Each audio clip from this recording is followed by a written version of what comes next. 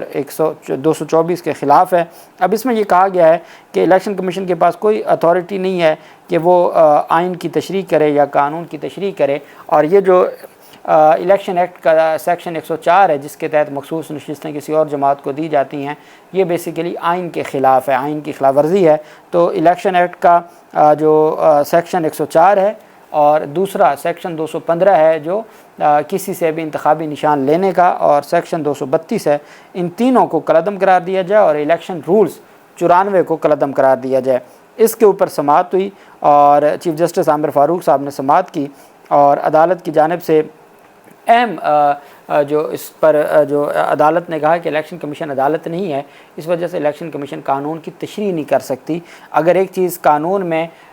واضح طور پر ایکسپریسلی کوئی چیز قانون میں موجود نہیں ہے تو الیکشن کمیشن کے پاس یہ اختیار نہیں ہے کہ وہ اس میں اپنی طرف سے تشریح کرے۔ اسلام آباد ہائی کورٹ نے کہا کہ الیکشن کمیشن عدالت نہیں ہے، قانون کی تشریح نہیں کر سکتا۔ اسلام آباد ہائی کورٹ میں دائر درخواست پر سماعت ہوئی، عدالت نے وفاقی حکومت، چاروں صوبوں اور فریقین کو نوٹس جاری کر دیے۔ عدالت نے PTI اور سنی اتحاد کونسل کو بھی نوٹس جاری کر دیا۔ عدالت نے 21 مئی کو اٹارنی جنرل اور چاروں صوبوں کے ایڈوکیٹ جنرلز کو بھی طلب کر لیا۔ اسلام آباد ہائی کورٹ کے چیف جسٹس عامر فاروق نے سماعت کی۔ وکیل درخواست گزار نے کہا کہ الیکشن ایکٹ کا سیکشن 215 جو سیاسی جماعت کو انتخابی نشان لینے کا حق دیتا ہے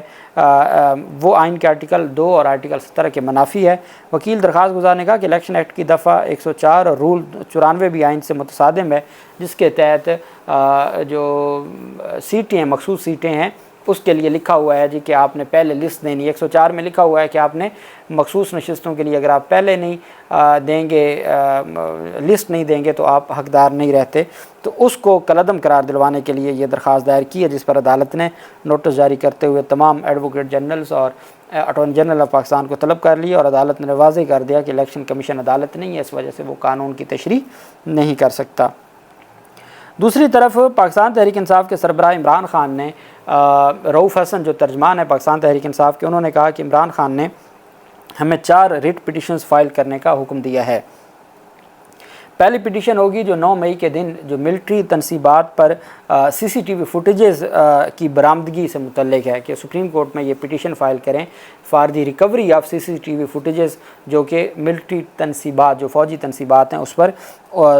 جو ان کو نصب کیا گیا تھا اور جس کی CCTV فوٹیجز آج تک برآمد نہیں ہوئی اور نہ ہی وہ پولیس کیسوں کا حصہ ہے، ایک تو اس کو حاصل کرنے کی درخواست دائر کریں، یہ کہا گیا ہے رؤوف حسن کی جانب سے کہ عمران خان نے حکم دیا ہے۔ دوسرا جو 9 مئی کو 16 کارکنان کا قتل ہوا ہے، پاکستان تحریک انصاف کے 9 مئی 2023 کو 16 کارکنان کا قتل ہوا، اس سے متعلق پٹیشن دائر کرنے کا کہا ہے۔ تیسری پٹیشن جو نگران وزیر اعظم انوار اللہ کاکڑ نے فارم 47 کی بات کی ہے مسلم لیگ نون کو، اس کے اوپر انکوائری کرنے کی درخواست دائر کرنے کا کہا ہے۔ اور چوتھا انہوں نے کہا ہے کہ عمران خان کی جو گرفتاری کی CCTV فوٹیج ہے وہ حاصل کرنے، جو چوری ہوئی تھی گرفتاری کی CCTV فوٹیج حاصل کرنے کی بھی درخواست، اور سابق کمشنر راولپنڈی کو عدالت میں پیش کرنے کی بھی درخواست۔ یہ ٹوٹل 5 پٹیشنز ہو جاتی ہیں۔ رؤوف حسن کہتے ہیں کہ عمران خان نے کہا یہ 5 پٹیشنز سپریم کورٹ میں فوری طور پر دائر کی جائیں اور سپریم کورٹ آف پاکستان سے ریلیف لیا جائے۔ بہت اہم درخواستیں ہیں، اگر سپریم کورٹ میں دائر ہوتی ہیں تو یہ بڑی انٹرسٹنگ میٹرز ہوں گے۔ دوسری طرف جو Salman Akram Raja versus election commission of Pakistan, case number ہے 28985/2024، اور یہ جو کیس ہے وہ آج فائل ہوا ہے اور 9 مئی 2024 کو، اور کل کے لیے فکس ہوا ہے 10 مئی 2024 بروز جمعہ مسٹر جسٹس شاہد کریم صاحب کے پاس۔ شاہد کریم صاحب جنہوں نے اب تک الیکشن کمیشن کے تمام فیصلوں کو کالعدم قرار دیا ہے، ری کاؤنٹنگ کا، یا جو PTI کے جو مخالفین امیدوار ہیں نون لیگ کے، ان کو ریلیف دیتے ہوئے ان کو کامیاب قرار دینے کے الیکشن کمیشن کے تمام فیصلے کالعدم قرار دیے ہیں۔ بہت تگڑے جج ہیں جسٹس شاہد کریم صاحب، ان کے پاس اب ایک چیز جو مجھے لگ رہی ہے کہ چونکہ یہ چیف جسٹس کے اختیارات سے متعلق ہے کہ چیف جسٹس نے خط لکھا الیکشن کمیشن کو اور الیکشن کمیشن نے واپس ابھی تک نوٹیفیکیشن نہیں جاری کیا۔ سلمان اکرم راجہ صاحب کی درخواست ہے کہ الیکشن ٹرائبونل کے لیے چیف جسٹس نے کہا 6 مزید ججز کو کی تقرری کی، ان کی تقرری کا نوٹیفیکیشن الیکشن کمیشن نے جاری کرنا تھا جو نہیں کیا، اس وجہ سے الیکشن کمیشن کے خلاف ان کو کہا جائے کہ وہ تقرری کرے۔ چیف الیکشن کمشنر کو اس میں رسپونڈنٹ بنایا گیا۔ تو چونکہ یہ چیف جسٹس کے اختیارات سے متعلق ہے تو ہو سکتا ہے کہ جسٹس شاہد کریم صاحب یہ معاملہ chief justice Lahore high court کو بھجوا دیں، نہیں تو وہ اگر چیف جسٹس کو بھی بھجوا دیں تو کوئی بہت بہتر ہو جائے گا۔ خود سنتے ہیں تو وہ چونکہ بہت تگڑے جج ہیں پھر بھی بہتر ہو جائے گا۔ کل جو سماعت کا احوال ہوگا انشاءاللہ آنکھوں دیکھا احوال آپ کے ساتھ شیئر کریں گے۔ اللہ پاک پاکستان کا میں ناصر ہو۔ بہت شکریہ۔ اللہ حافظ۔ پاکستان زندہ باد۔